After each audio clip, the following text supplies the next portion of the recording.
Hi hello welcome to దుర్గాస్ world. ఈరోజు Andhra style chicken fry చేస్తున్నానండి. కావాల్సిన పదార్థాలను చూపిస్తున్నా, ప్రొసీడ్ అయిపోండి.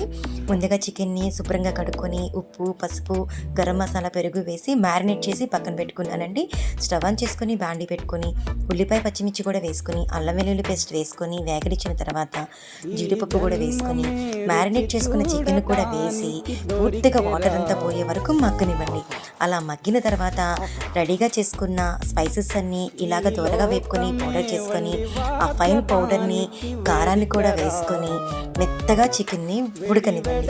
ఇక మీదట మూత పెట్టకుండా చికెన్ని ఇక్కడ చూపిస్తున్నట్టుగా కరివేపాకు, పచ్చిమిర్చి, బటర్ కూడా వేసుకొని ఒక 10 నిమిషాలు తిప్పుకుంటూ వేగనివ్వండి. అంతేనండి, లాస్ట్గా కొత్తిమీర వేసుకోండి. ఎంతో టేస్టీగా ఉండే Andhra style chicken fry ready అయిపోతుంది. రసంతో కానీ ఇలా డైరెక్ట్గా కానీ తిన్నా కానీ చాలా బాగుంటుందండి. ఒకసారి ట్రై చేయండి. Thanks for watching. సబ్స్క్రైబ్.